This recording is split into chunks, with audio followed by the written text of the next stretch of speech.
Assalamualaikum warahmatullahi wabarakatuh. Perkenalkan, nama saya Ella Nabila, NIM 304220034. Di sini saya akan menjelaskan tentang estetika dalam Islam. Estetika adalah cabang ilmu filsafat yang berusaha mencari hakikat tentang nilai-nilai indah dan nilai-nilai buruk sesuatu. Kehadiran sesuatu yang indah dalam hidup seseorang menjadikan perjalanan hidupnya penuh warna, harmonis, dan ada rasa nikmat yang memuaskan hatinya. Kemudian ada sesuatu makna yang membawa seseorang pada suatu perasaan rendah hati. Ada semangat dan harapan baru dalam hidupnya, kemudian kehidupannya tetap bertahan secara kreatif tanpa dihancurkan oleh rasa frustasi. Namun sebaliknya, apabila ada nilai-nilai keburukan yang ada dalam diri seseorang membuat perjalanan hidupnya menjadi kusut. Kemudian ada rasa kekecewaan yang mendalam hingga seringkali membuatnya frustasi. Semangat hidupnya turun dan cenderung ke arah terjadinya gangguan atas keseimbangan hidupnya. Kemudian pertanyaan yang seringkali ditanyakan yaitu keindahan seperti apa yang membuat manusia merasakan nikmatnya kehidupan. Kemudian keindahan seperti apa yang dibolehkan oleh ajaran Islam. Nah, di sini saya akan menjelaskan dua pertanyaan tersebut. Untuk mengetahui makna keindahan pada sesuatu sangatlah indah. Bisa dinilai dengan penilaian objektif ataupun penilaian subjektif. Bagi penganut objektivisme, penilaian ini dapat dinilai atau dipandang eksis secara independen dari pemahaman kita sendiri. Sementara menurut paham subjektivitas, nilai-nilai itu sendiri sama sekali tergantung pada bentuk-bentuk pengalaman manusia yang relatif, karena nilai dianggap sebagai refleksi kesadaran manusia dan tidak bersifat independen. Pada intinya, sesuatu yang indah adalah sesuatu yang di dalamnya terdapat nilai-nilai keindahan. Yang pertama yaitu keindahan natural. Keindahan natural yang dapat kita pahami secara simpel adalah seperti keindahan dalam panorama pegunungan, laut, binatang, tumbuhan, bunga-bungaan yang dikatakan masih asli atau original. Keindahan alam semesta bersifat natural, alami, dan belum tersentuh oleh aneka rekayasa manusiawi. Keindahan alam pada hakikatnya merupakan cerminan dari cahaya keindahan ilahi.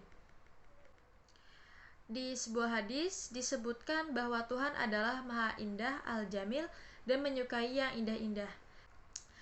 Kemudian yang kedua ada keindahan artifisial. Panorama pegunungan, laut, flora dan fauna yang beraneka ragam, bentuk dan jenisnya serta warnanya dapat menjadi inspirasi seniman untuk mengabadikan dalam lukisan.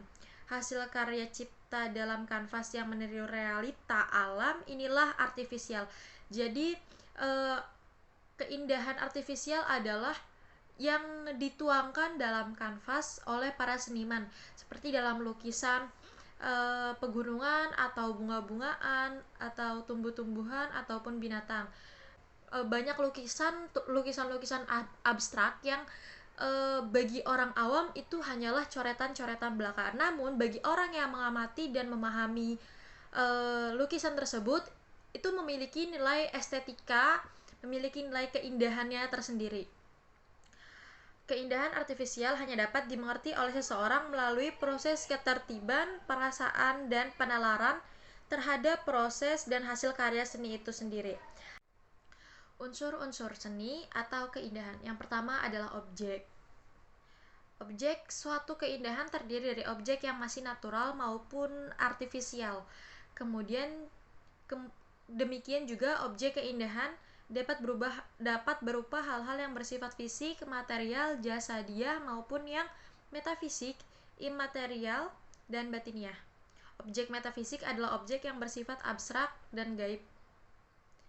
di mana realitas ini dapat berupa ide pemikiran, gagasan konsep, realitas alam kemalaikatan, sampai pada Tuhan sebagai sumber segala realitas dan objek manapun. Kemudian yang kedua dari unsur keindahan adalah subjek. Subjek yaitu sesuatu yang bernilai indah pada dasarnya karena ia diberikan nilai oleh seseorang atau subjek yang mengalami, melihat, dan merasakan.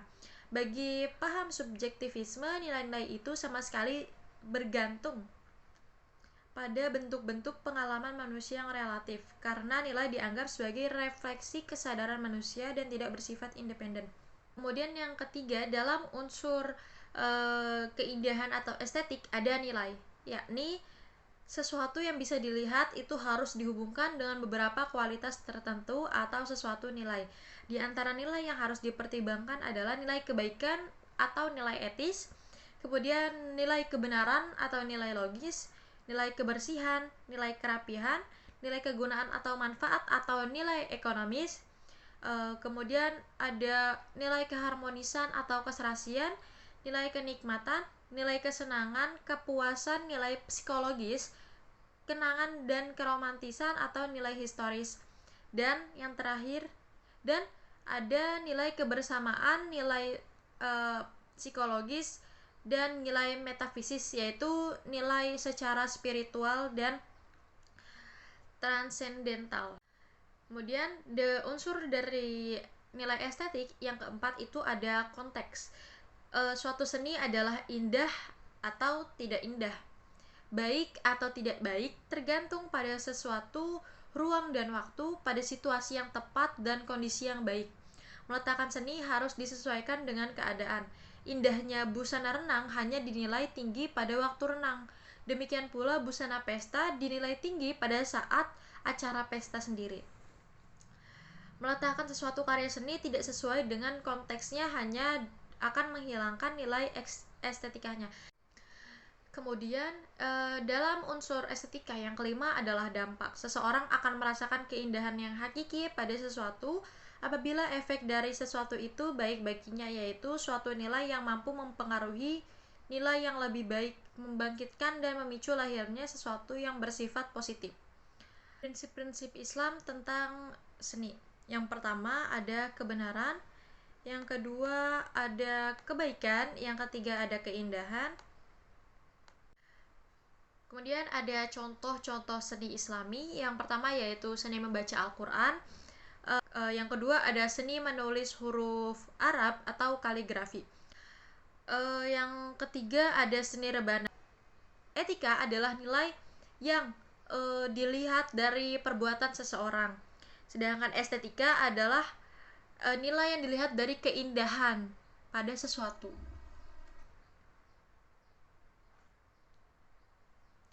Suatu estetika tanpa etika akan dianggap tabu. Misalnya dalam memakai pakaian. Pakaian akan memiliki nilai keindahan apabila pakaian itu dipakai sesuai dengan situasi saat itu. Estetika akan terlihat indah apabila dibarengi dengan etika. Etika seseorang berbicara pada orang tua yang lebih tua dengan nada yang lembut, sopan, akan menampilkan suatu nilai keindahan di dalamnya. Beda dengan orang yang berbicara kasar terhadap orang lain dengan nada yang congkak. Dengan etika suatu karya estetik akan bermakna, demikian juga estetika tanpa etika akan absurd.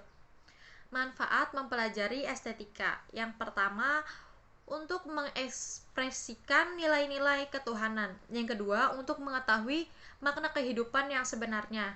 Yang ketiga, estetika Islam mengarahkan manusia untuk mencapai hubungan sejati yang diperoleh melalui pengenalan suatu yang indah. Demikian penjelasan dari saya.